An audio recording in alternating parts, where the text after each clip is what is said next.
Hello and welcome back to Cars of Glasgow, and today we're going to be taking a look at the Mark II Lexus RX. This particular one is an RX 300, so stay tuned for this video.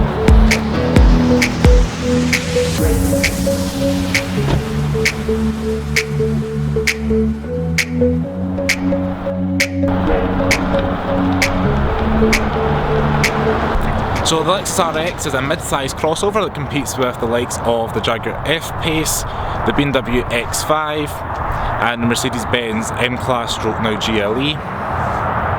It's Lexus's largest SUV that they sell here in the UK at the moment.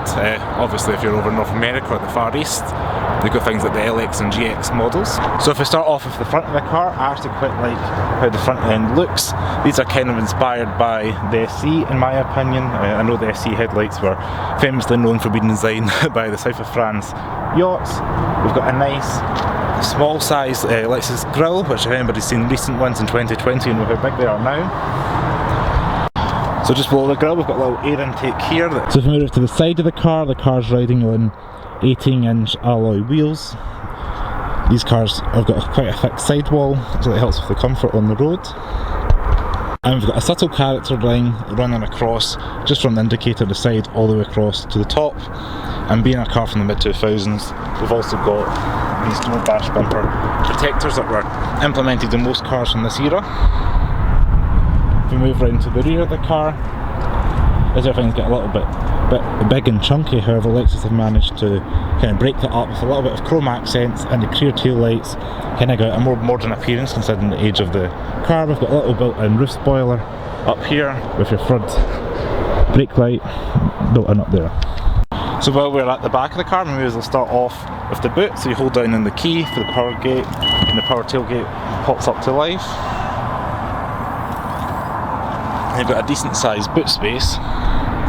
If you ignore the floor mat that came with the car, I've pulled that out.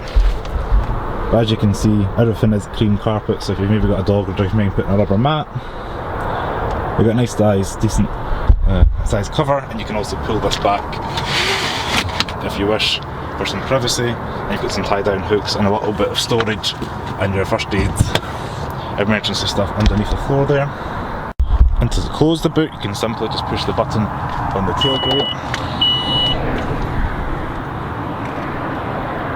and the boot soft closes itself.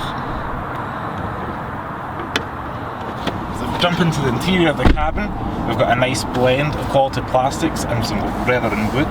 Lexus have done a really good job in here. So if we put the key in the ignition, the steering wheel jumps out and comes to life. And the V6 comes and starts off straight away. Quite fond of this generation of Lexus, primarily due to the high build quality.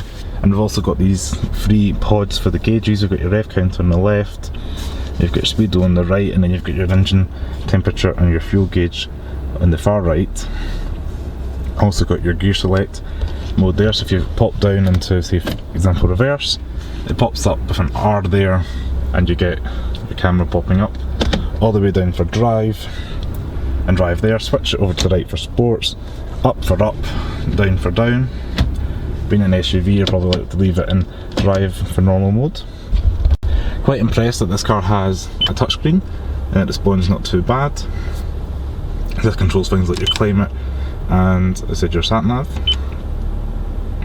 If we move down just below, you've got your recirculated air, your hazards, and a temperature for your climate. And your passenger climate can be on the left hand side there. Just below your front demist, we've also got your heated wing mirrors and your heated rear window. You've got your tuning knob on the left, and this is almost a different system to push power to turn. You can go between your pre-selected radio stations, you know, your favourites through there, or you can tune it yourself. We've also got a CD player and a tape player. Just below that we've got your heated seats. So push that knob in and rotate to the desired temperature and push back in. Headlight washer on the right, just like the CT. You've got a cigarette holder which can be used as a power outlet in 2020. Over on the steering wheel, you've got your volume controls, and you've got your radio adjustment there, so if you had the radio on, you can switch between the radio stations. On your left hand stalk here, you've got your lights, so you can all the way off, side, full beam or auto. As you could expect, you've got your fog's just there, and then your indicators. And on the right hand side we've got your wipers along with your cruise control just below it, which is a Lexus thing to have it down here. And then on the far right you've got your wing mirror adjustment along with the button to fold in your wing mirrors at a touch of a button.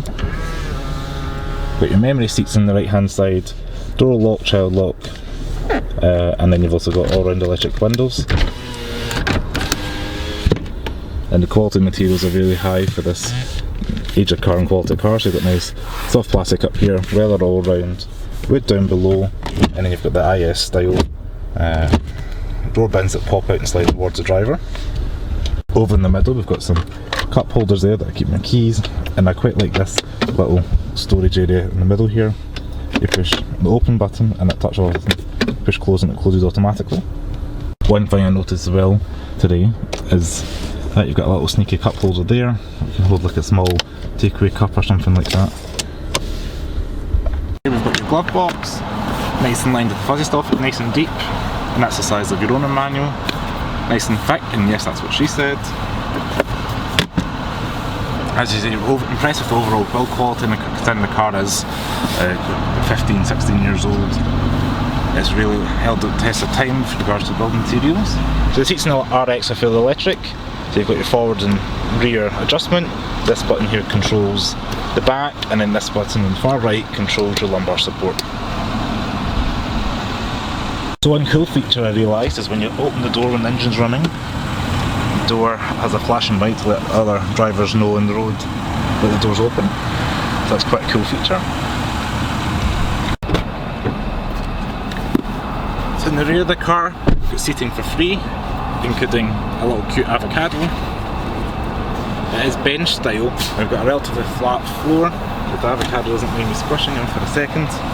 You can sit back there and move him out of the way comfortably, and you can kind of spread your knees across the way like that. You've also got little airplane style mat pockets at the back that pull out towards you, and overall build quality material will continue the same as the front. So in the rear door bin we've got a nice blend of your leather, your woods and your plastics. Got a little bit of an ashtray there, and a little bit of storage down at the bottom there, just for whatever you might want to put in.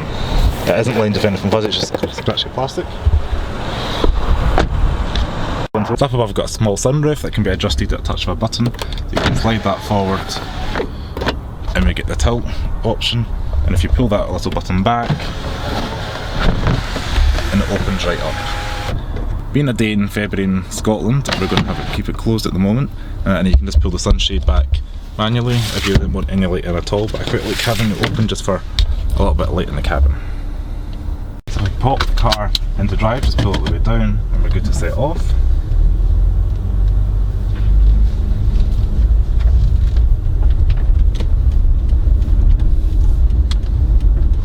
As you can hear, there's not much road noise already into the cabin. I've found that immediately. This car's really built for comfort and it's supremely smooth to drive and on the road. There isn't too much wind noise or road noise. The road is a little bit bumpy, please you hear that stones flick there, but on the whole, it's a pretty smooth ride. You've got great visibility out. The A-pillars are really small, and being high up and raised you can see further ahead.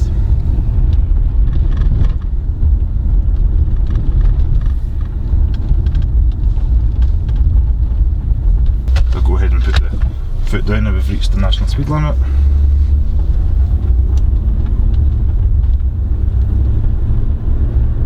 It's not the fastest car in the world, but the V6 comes to life, hauling this mid-size SUV.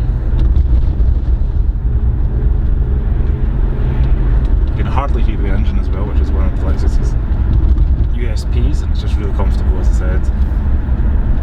You get there quite brisk. I have noticed this particular car has been we're getting 14.2 miles to a gallon today, and it's been a mixture of country roads and city driving.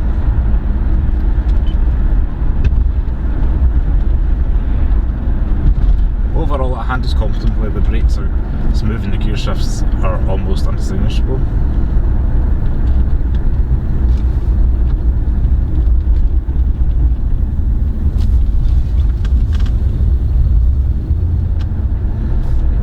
Coming up to a corner now and prepare ourselves.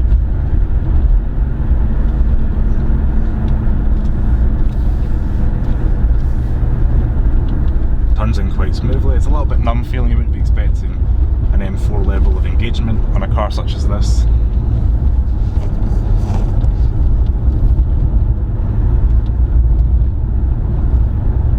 The brakes and accelerates perfectly adequately, and we've got airbags all around, so safety's not an issue with this car. So I just want to say thanks very much for watching the video. Hope you guys enjoyed the video on the Lexus RX. If you did, please give it a thumbs up, share with your friends, and don't forget to subscribe below. Thanks for watching. Ciao.